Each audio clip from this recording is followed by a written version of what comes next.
YouTuber time back with the 41 Years of Mills and Boone. And okay, this is an interesting one. It's called The Rebel King by Melissa James. It's a Mills and Boone romance.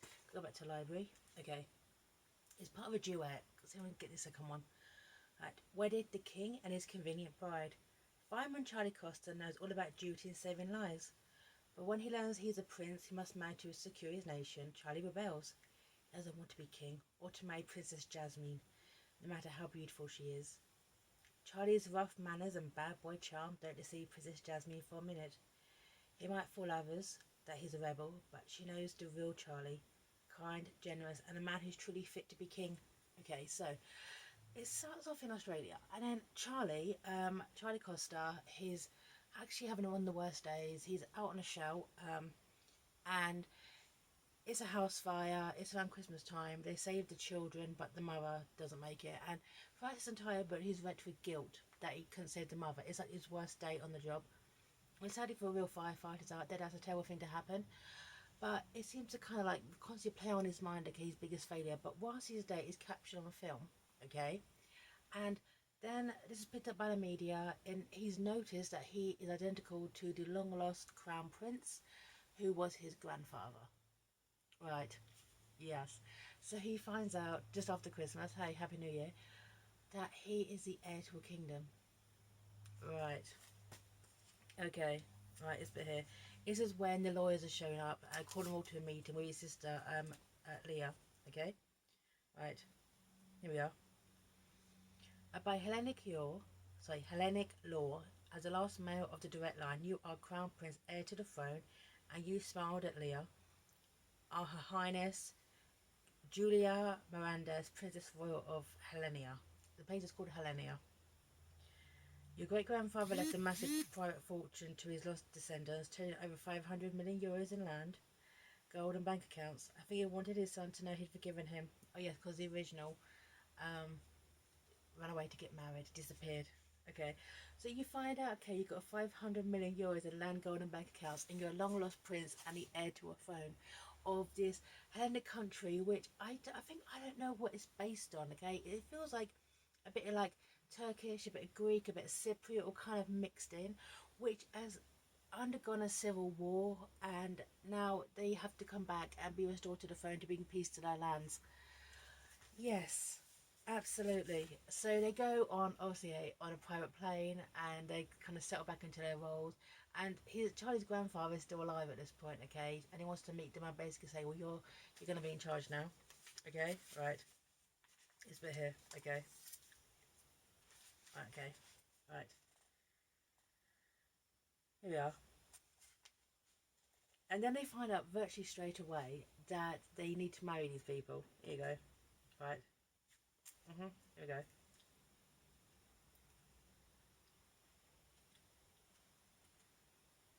Right. Maybe it's hit by a supported beam at this Christmas fire, or suffer brain damage with a smoke inhalation and kept relapse into delusions. But straight away, they're going to get married to Her Royal Highness Yasmin and the Grand Duke of Facandas, okay? Who Facandas is for Leah, and Princess Jazmine is for Charlie. Straight away. Straight away. So these people have no idea of the history of the culture, but straight away they're going to get married. Imagine being actually a member of this society, this country, and finding all this out. Here comes your long lost prince, okay? And right, this bit here, okay? Right. Jasmine's heart began to beat hard as she stood beside Max at the foot of the stairs, 4 feet behind the king, as the dinner to the war protocols demanded. Right. As Princess Royal and the Grand Duke of Facandas, they held positions to roll with envy, yet here they were, the king's dolls to rearrange as he wished. Old friends had been engaged to each other 2 months ago, and now they are both engaged to strangers. Yes, so these two are going to get married, okay? And now they have to marry other people. This is so messed up. I mean, can you just imagine, okay, if this was actually a bit more maturity as well. Like, a bit more, but that wasn't a Mills and Boone novel. You're in an arranged marriage and you're happy with this setup. You never kind of realise, okay, suddenly, okay, it's over, you've got to marry other people. It is so screwed up. And basically straight away, Charlie is not on it. Charlie is not on it. Okay, right. But this is Jasmine's point because Jasmine is way too good. Okay, for any of these people. She had no choice. She still had taken his fate for the sake of her country and her people. She'd make this man want to marry her, and then she wanted to create opportunity for Marcus Orcus to seize the throne. Now he's the guy, okay, who's in his power play. He's the one, okay, who basically invaded after Grandpapa left. He's the one who essentially is pushing and pushing to take over this country. So basically, everyone has to get married to kind of secure the throne. Okay, over the country would be invaded. This is a very strange country, by the way. I mean, very few countries in the UK have absolute monarchies, incidentally. It's more of a ceremonial role. But these two, yeah, do you realize how messed up that is? So Charlie has to marry Jasmine. Right. Okay. But Charlie is still not having it, and I actually respect that about his character. He's kind of been thrown into this situation, okay, where he's got to get married.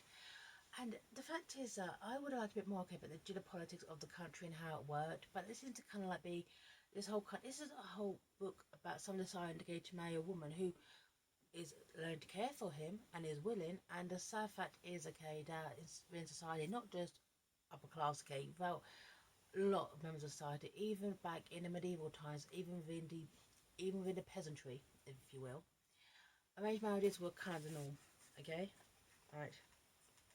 Right, this is Charlie to his grandfather who's got a ticky heart. Kill a man off, Charlie. You made a mistake and underestimated me, Your Majesty. I will not be forced to be detained here, nor allow you to force my sister or me to accept the positions. We're not political prisoners. If you make it such, I'm sure the world media would love to know all about it. Right. So Charlie's like to his grandfather's got a dodgy ticket and basically pushed his son out, his great grandfather, sorry. Um, I'm not down with this. I am not down with this. And Charlie throughout the entire book is I'm a commoner, I'm a commoner. Well no, he's raised as a commoner, but by his bloodline he's a prince. Okay? And Charlie kind of agrees to kind of get to know Yasmin, actually it's Jasmine or Yasmin, a little bit better, and it's like to bond and learn about the rules and the protocols. And the fact is, straight away, you can tell, okay, that Yasmin is just being perfect to be the queen, okay, because she knows the history, the politics, the culture. She's willing to make the sacrifices, but Charlie is, I'm a commoner. He wanted to retort, but for the sake of his promise to Jasmine, he sat straight, ate smaller portions, and filled his mouth with the despised carrots without lettuce or cucumber, with dressing to make them bearable. You must show self-control. A royal personage must keep his head, the king reproved coolly, when he called for and received a second glass of dinner wine. Yes. Yes. Okay.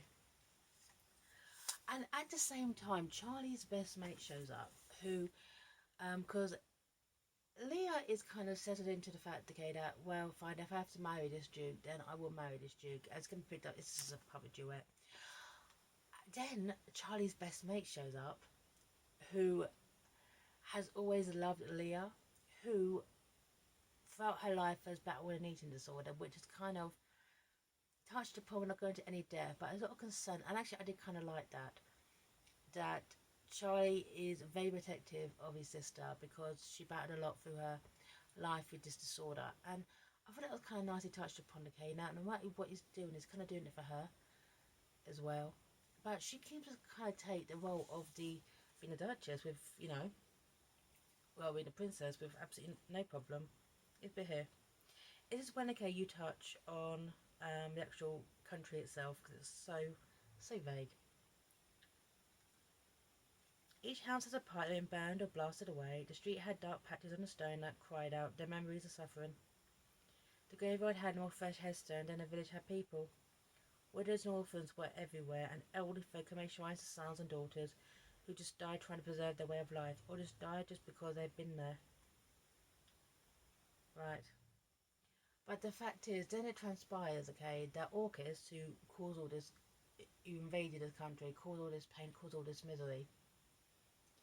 If Charlie doesn't marry Yasmin, she'll be forced to marry Orcus. Yeah. And then they're kind of like lying itself. Okay, Charlie's line will kind of die out. Yeah, pressure. Right. But they keep these like these ideas, and obviously Charlie's learning how it all goes, and it does ideas, okay, how to make this country great again. Okay, right. And you think, okay, for a guy, okay, who's got monies and lands worth like 500 million euros, I just turn it around again, give it all to the people, invest on that. But anyway, right, here we go. This is their idea to make the country great again.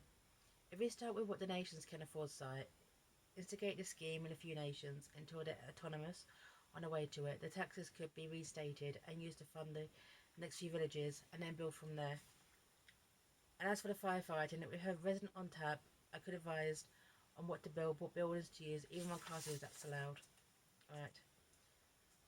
So they decide to build from the inside out. They kind of like want to bring back people to the country, which I don't understand geopolitics, but that's the idea. And I just had to think and do it, okay, with your fortune, okay, of 300 million euros, which you have in golden land, and you have a country that's suffering, why don't you could do this way much quicker. Right. But the fact is, okay, it keeps building to Charlie doesn't want to be king. And I respect that, okay, of course. No one should be forced into that rather they don't want to. But as a case of you have to become king, or Orcus would marry Yasmine, and our dynasty will end, and it's always ended before because your grandfather scarpered.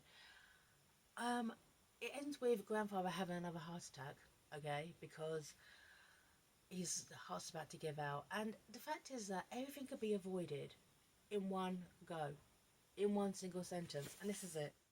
Okay, this is when Charlie and Yasmine just do a press conference, and this bit here. Okay, right. Princess Yasmine has devoted her life to this country and its people. A strong, intelligent, and courageous woman who's put her own safety on the line after time to help her people. If the laws were different, you would have the ruler you deserve. Report said it is sinking. It's a change I will propose at the next meeting of the kings and ministers. This 500 law needs to be revoked.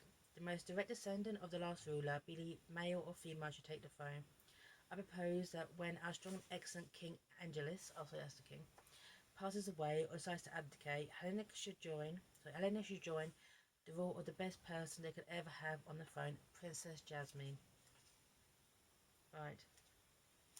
So basically, Charlie's gonna stay with Yasmine, and she's gonna become the queen after the king dies.